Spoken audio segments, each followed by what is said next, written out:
Somewhere in your bathroom, right now there is probably a small orange bottle or a box of pills that you have never once questioned. You take it because a doctor told you to, or because it sits on the pharmacy shelf with a friendly, harmless-looking label. And yet, for a growing number of people, that ordinary bottle is quietly rewriting how their brain works. I've spent years sitting across from patients and their families in exam rooms, listening to the same story on repeat. A husband who always remembered every birthday suddenly can't find the word for refrigerator, starts asking the same question 4 times in an hour, and almost every single time, the first explanation offered is the same one. I guess it's just old age. Sometimes that's true, but sometimes it isn't. Sometimes the real culprit isn't sitting in the e-brain at all. It's sitting in the medicine cabinet, in a bottle that was handed over with a smile and zero warning about what it might be doing upstairs. Today, I want to walk you through 9 categories of medication that show up again and again in the research on memory decline and cognitive fog in older adults. I'm not here to scare you into throwing pills in the trash. Please don't do that, and I'll say it more than once because it matters that much. I'm here to give you the kind of information that almost nobody gets handed at the pharmacy counter so you can walk into your next doctor's appointment and ask the right questions.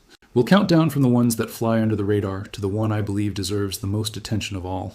And stick around, because the one sitting at the very top of this list isn't even a single drug. It's something almost nobody's watching for, and it might be affecting more households than any medication on this entire countdown.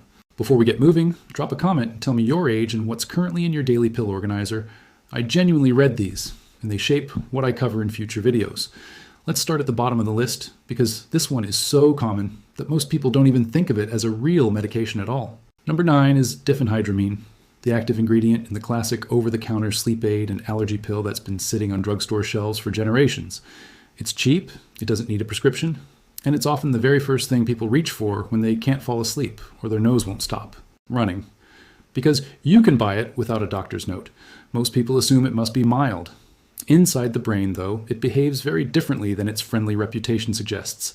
This drug belongs to a class called anticholinergics. That's a clinical-sounding word, but the concept behind it is simple. These drugs block a chemical messenger in your brain called acetylcholine. Acetylcholine is central to how your brain builds new memories and keeps you alert. As we get older, our natural supply of it drops, which means the brain is already working with a smaller reserve. Add a drug that blocks even more of it, and the effect lands far harder on a 70-year-old brain than it ever would on a 30-year-old one. The region that seems to take the brunt of it is the hippocampus, the small curled structure deep in the brain responsible for converting short-term experiences into lasting memories. Researchers, following older adults who regularly used anticholinergic antihistamines, found meaningfully higher rates of cognitive decline over time compared to those who avoided them, with some studies putting the increased dementia risk at roughly 50% higher. That is not a small footnote. That's a number that should make anyone pause before reaching for that little pill every night out of habit. Here's the practical takeaway. Check the label on anything you take for sleep, allergies, or a cold, especially products marked PM or nighttime.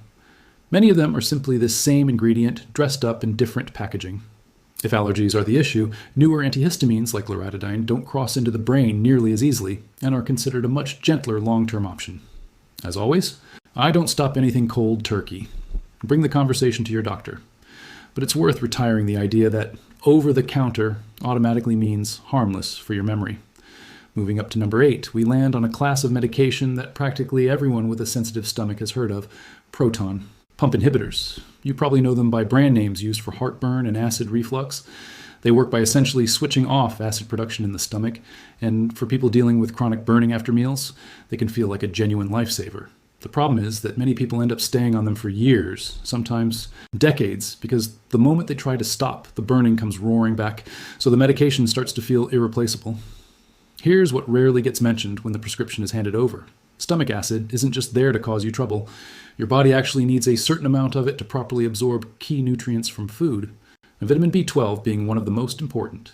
B12 is essential for keeping the nerves and brain wired correctly. Suppress stomach acid long enough, and B12 levels can quietly drop, along with magnesium and calcium, both of which your brain cells depend on to fire signals cleanly. When neurons are starved, F those nutrients, you get misfires, confusion, fogginess, and memory lapses that can look startlingly similar to early-stage dementia, when the actual root cause is a nutrient deficiency caused by a decade of acid suppression. Large studies following tens of thousands of older adults have found meaningfully elevated Dementia risk among long-term users of these acid blockers, with some research also linking them to higher levels of amyloid protein buildup in the brain, the same sticky protein associated with Alzheimer's disease. If you're taking one of these every single day without a clear end date, that's worth raising with your doctor. Many people can transition to a gentler class of acid reducers, like famotidine, which doesn't carry the same cognitive baggage. Some also find relief through simple dietary adjustments or natural stomach-soothing compounds. The goal should always be the lowest effective dose for the shortest necessary time, not a lifelong habit taken on autopilot. Number 7 covers a topic most people would rather whisper about than say out loud: bladder control medication. The name to know here is oxybutynin, commonly prescribed for. Quick favor before we continue. If this is connecting some dots for you, tap that like button. It genuinely helps this information reach more people who need to hear it. And drop a comment with how many prescriptions you're currently juggling. I read every single one, likely know by their brand names, prescribed heavily for anxiety and sleeplessness. They work by amplifying GABA, the brain's natural calming signal, essentially turning down an overactive nervous system. In the beginning, they can feel like an absolute rescue. The racing thoughts slow, the panic eases, sleep finally arrives after months of struggle. But over time, the picture shifts. Long-running studies following thousands of older adults for 6 years or more have found that those using benzodiazepines beyond the 3-month mark saw their Alzheimer's risk climb by roughly 50%. The longer-acting versions appear to be the most problematic of all, since they linger in the body and accumulate in fatty tissue, including brain tissue, long after the dose was taken. What these drugs do, in essence, is create a slow blanket sedation across the entire brain. When learning slows down, mental flexibility drops, and many people describe a strange emotional flatness, like they're moving through life behind a pane of glass, no longer quite feeling like themselves. And here's the cruelest twist. Stopping abruptly can bring the original anxiety and insomnia roaring back. Even harder, sometimes with dangerous agitation. That makes the medication feel indispensable at exactly the moment it may be doing the most harm. So the rule here really matters. If you've been on a benzodiazepine for more than a few weeks, never stop suddenly. That can be genuinely dangerous. Work with your doctor to taper gradually, over weeks or months. There are gentler paths available, including non-sedating, anti-anxiety medications, and specialized talk therapy protocols built specifically for insomnia and anxiety, which can restore calm without the cognitive price tag. Number 4 is a single medication that gets prescribed for 3 completely different problems, which is exactly why it's become so widespread, and exactly why its hidden cost matters so much. This is amitriptyline, an older generation antidepressant still commonly used today for nerve pain, sleep trouble, and migraine prevention. Its versatility made it a go-to option for decades, but underneath that flexibility, it's actually one of the most potent anticholinergic drugs still in common use, meaning it blocks acetylcholine-aggressive ELE, the very chemical your neurons depend on to communicate and to lock in new memories. Large studies tracking adults 65 and older found that those with the heaviest cumulative exposure to anticholinergic medications, like this one over a 10-year window, saw their dementia risk climb by more than 50%. And almost none of them had ever been told that a nightly pill for sleep or nerve pain could carry that kind of weight. It doesn't even require a high dose. A small nightly amount, taken for years, can quietly erode cognitive function with no obvious red flags until the losses become significant. If you or someone you love takes this medication, it's worth a conversation soon. For nerve pain, alternatives like duloxetine E or gabapentin can offer similar relief with far less anticholinergic burden. For sleep, melatonin, or a very low dose of a gentle R option may work just as well. And for mood, newer antidepressants are generally considered much kinder to long-term brain health. Now we reach number 3. The one I asked you to watch for, because it's prescribed to millions of people for something that sounds almost gentle by comparison: everyday depression and anxiety. This is paroxetine, one of the most commonly used members of the SSRI family. On paper, it looks like a modern, mild option, far kinder than the older psychiatric drugs of decades past. But there's a detail that rarely comes up in conversation. Paroxetine happens to be the one SSRI with meaningfully strong anticholinergic activity, setting it apart from close relatives in its own drug class that don't carry the same baggage. Research comparing different SSRIs in older adults found that paroxetine users showed measurable declines in short-term memory, D, to people on other antidepressants. There's a painful irony buried in that finding. A medication meant to stabilize the mind may, over time, chip away at the very clarity it was supposed to protect. It's concerning enough that professional geriatric guidelines now flag it as a medication worth avoiding in older adults whenever a safer alternative exists. If you're currently taking it, it's absolutely worth discussing a switch to a gentler SSRI with your doctor options that treat the same conditions without carrying the same acetylcholine blocking side effect. Populations, slightly more in certain Tibetan communities, a pattern that seemed to make geographic sense. Then they looked at Papua New Guinea and Australia and the islands scattered across Melanesia. The numbers didn't just fail to make sense, they broke the model completely. Populations in these regions, thousands of miles from that. Siberian cave carried Denisovan ancestry at levels 4 to 6% of their entire genome. That is not a faint echo. That is more than 20 times higher than anywhere else humans had been tested.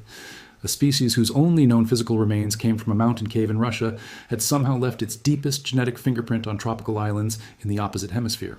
Something about the standard migration story was clearly missing a chapter, and the search for that missing chapter eventually led researchers to one of the strangest and most secluded populations left on Earth. The Andaman Islands lie in the Bay of Bengal, a scattering of more than 500 islands positioned almost exactly between India and Myanmar.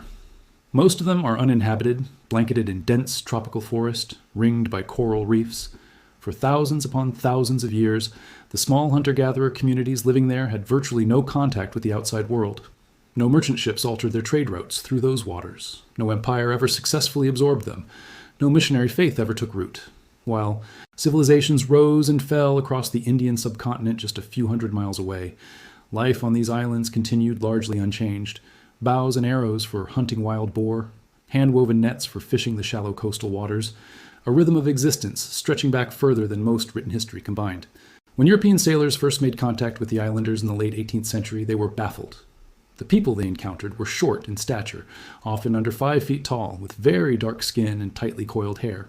Physical traits the sailors associated with sub-Saharan Africa, a continent thousands of miles away, separated from these islands by an entire ocean and a subcontinent of dramatically different-looking populations.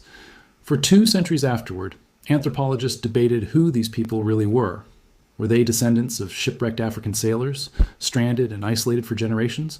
Or were they something older, survivors of a population that had vanished everywhere else on the planet, preserved only here in this one forgotten pocket of geography?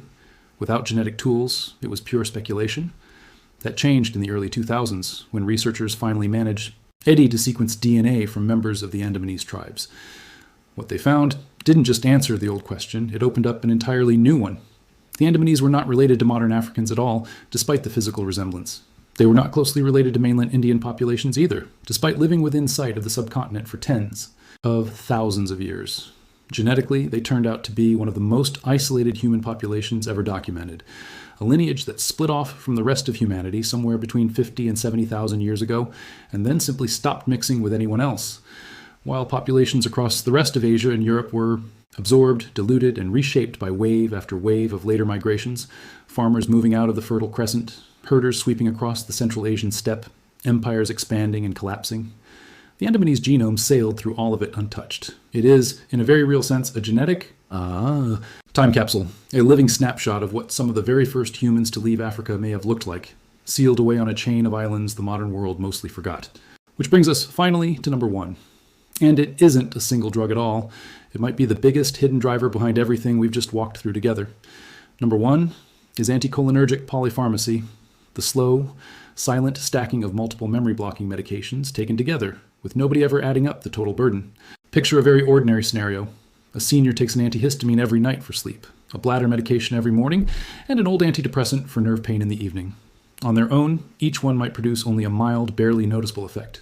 Stacked together day after day, those effects compound, and the pressure on the brain rises fast.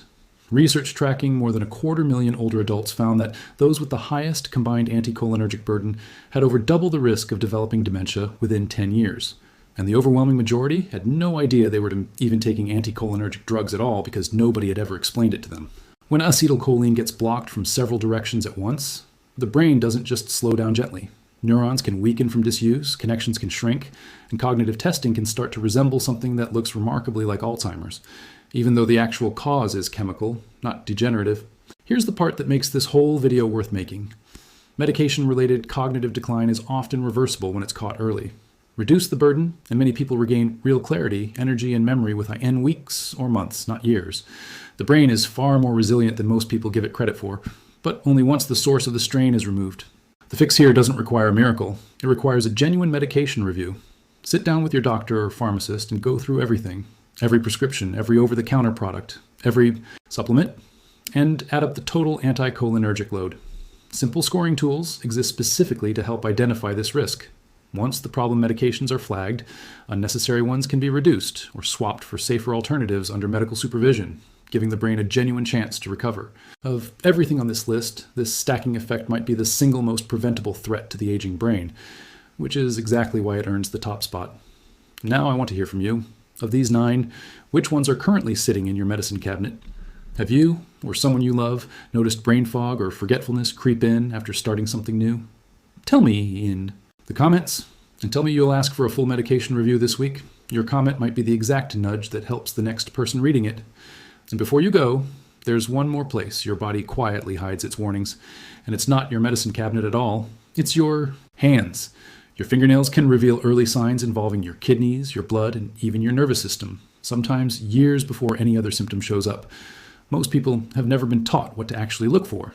That's exactly what we're covering next, so stay close, and I'll see you in the next one.